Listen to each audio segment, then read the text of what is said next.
বাংলার content creator. আমরা আজকে কোনো রাজনীতি করতে এখানে আসিনি, আমরা কোনো রাজনীতির ঘোলা জলে মাছ ধরতেও আসিনি। আমরা বেশ কিছু উদ্দেশ্য নিয়ে এই পথে নেমেছি। সেই উদ্দেশ্যগুলো অবশ্যই আপনারা শুনেছেন, অনেকে দেখেছেন এবং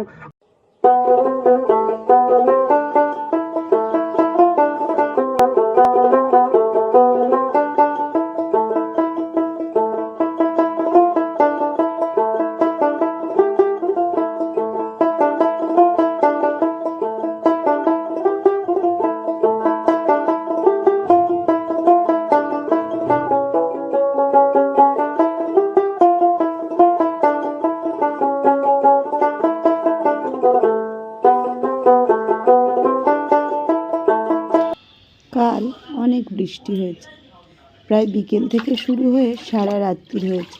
তার পরিমাণে এই জল, অবশ্য সকালের মধ্যে অনেকটা জলই নেমে গেছে। এই রাস্তাগুলো পুরো ভর্তি ছিল। সকালে উঠে দেখছি দুধ নেই। দুধ না হলে তো চা খেতে পারবো না। চলো দুধটাও নিয়ে আসি, আর তোমাদেরও দেখাই যে আমাদের এখানের পরিস্থিতি কেমন। অবশ্য এখানে যেহেতু কাঁচা রাস্তা নেই, এর জন্য অত অসুবিধা হয় না। আর কি নোংরা জলটা পাড়াতে হয়, এই তো।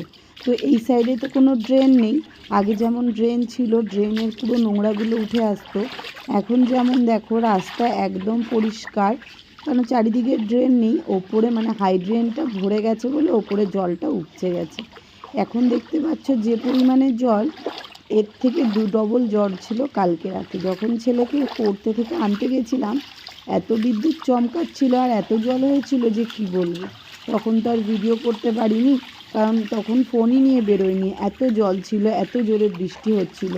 প্রায় রাত 10টার সময় ছেলেকে একা একা মানে বলেছি যে তুই আসবি না, আমি যাব। তো এই তো দেখো পরিস্থিতি। আর আমাদের বাড়ির ওই সাইডে তো বলা বাহুল্য, প্রচুর জল।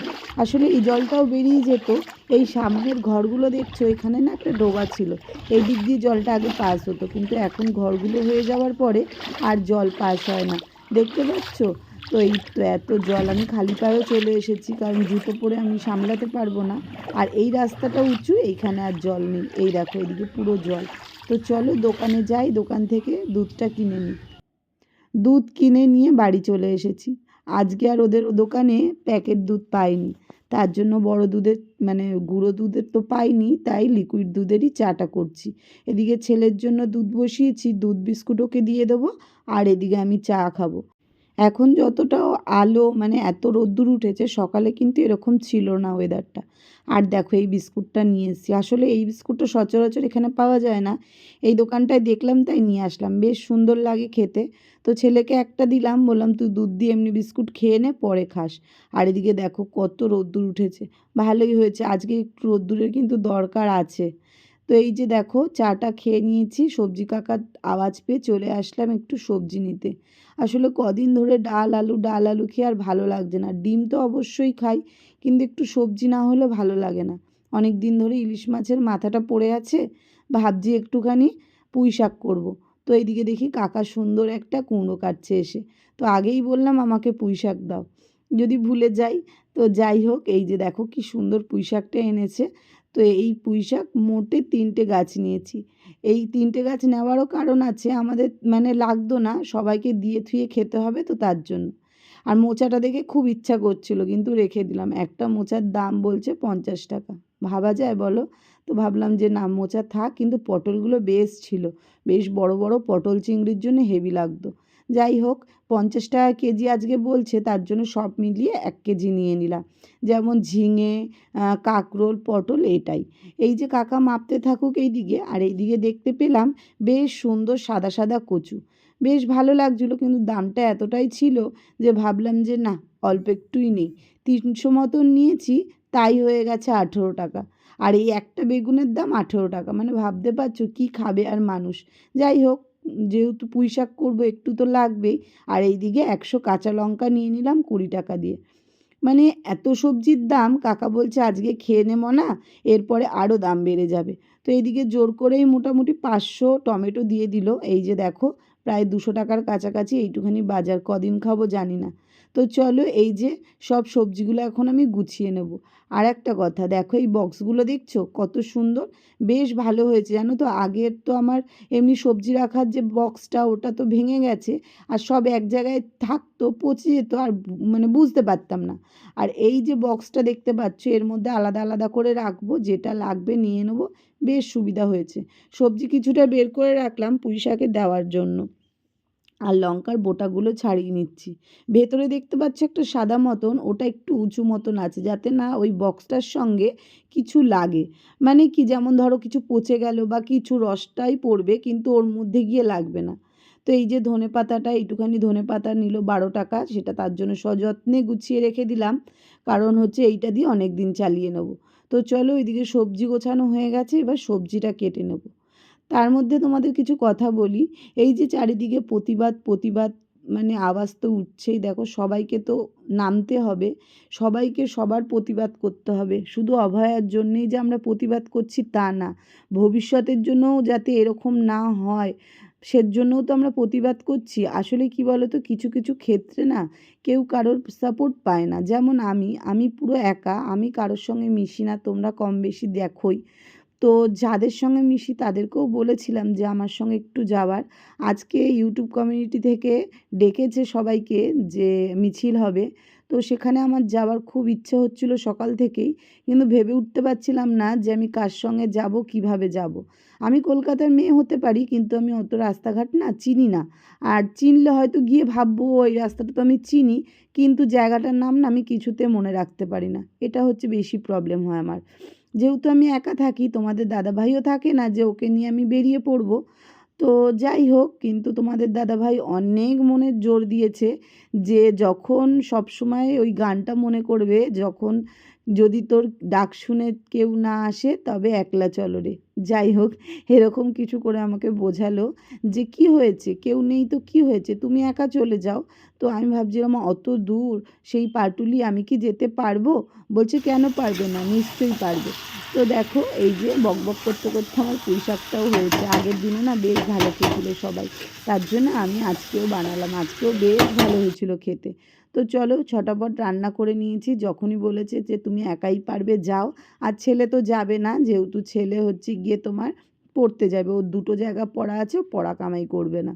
তো ভাবলাম যে চলো একাই চলে যাই। এদিকে রান্নাবান্না সব কমপ্লিট, ভাত বসিয়ে দিয়েছি, আর এদিকে সমস্তটা রেডি হয়ে গেছে আর কি। এই যে আমার জন্য আলাদা, মানে আমাদের জন্য আলাদা গুছিয়ে নিয়েছি, আর এখানে একটু কাকিদের জন্য দেবো ওপরে, আর এইটা হচ্ছে আর এক কাকি, মানে ওই বোম্বার মায়ের জন্য। এই তো গুছিয়ে নিয়েছি, আর একটু ভাত রয়েছে, এটা ভাতে ভাত দিয়ে দেবো। এদিকে গুছিয়ে খেয়ে একটু রেস্ট নেব, কারণ অতটা দূর যাব, অনেকটাই দূর। তো চলো খাওয়া দাওয়া করি, এই কটা বাসন মেজে নিই।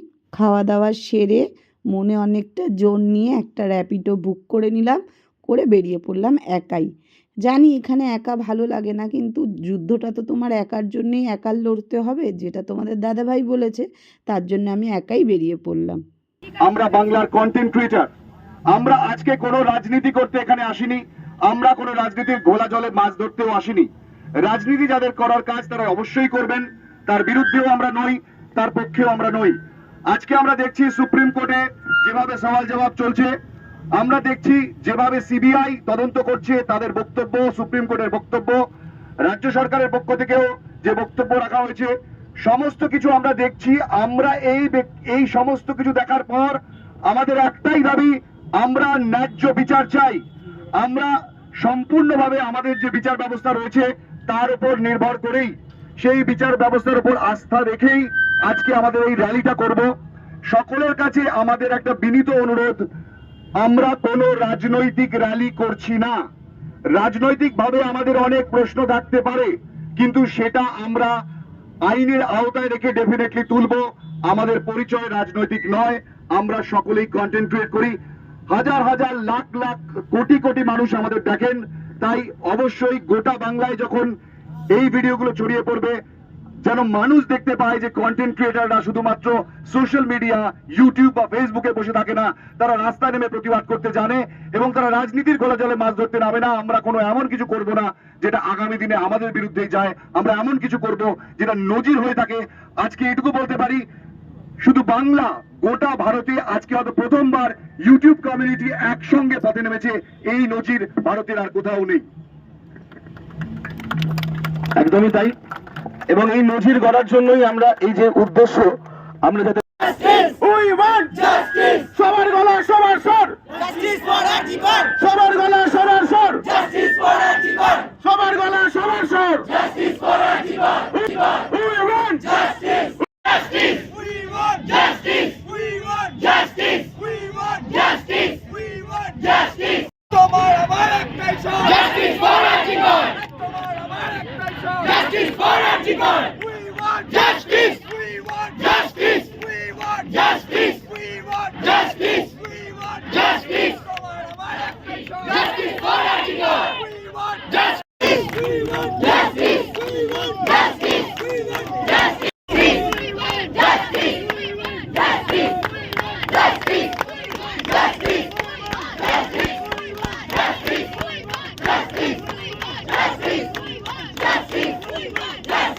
সকলে তার বিরুদ্ধে লড়াই করছি। আমি শুধু আপনাদের বলতে চাই, এটা কোনো সাধারণ ঘটনা নয়। আজকে যদি আমাদের এই র্যালি এখানে শেষ হয়ে বাড়িতে গিয়ে স্যাটিসফাই হয়ে বসে থাকি, তাহলে জানবেন সুপ্রিম কোর্টে যে ঘটনা ঘটছে, প্রত্যেক মুহূর্তে সিবিআই যে রিপোর্ট আজকে করেছে, তারা এখনো পর্যন্ত সুষ্ঠুভাবে তদন্ত করতে পারছেন না। আপনি মনে করতে পারেন এটা পলিটিক্যাল কমেন্ট। যদি কোনো ইস্যু কোনো রাজনৈতিক দলের বিরুদ্ধে যায়, সেটা শাসক হোক, বিরোধী হোক, যাদেরই হোক, সেই আওয়াজ তোলা কি অন্যায়? সেই আওয়াজ তোলা কি অন্যায়? জাস্টিসের পক্ষে আমরা কথা বলবো কি বলবো না? আমাদের ভরসা রয়েছে দেশের সুপ্রিম কোর্টের ওপর। সুপ্রিম কোর্ট যখন স্বতঃস্ফূর্ত ভাবে এই মামলা নিয়েছে, আগামী দিনে এই ইউটিউবার ইনফ্লুয়েন্সার্স কমিউনিটি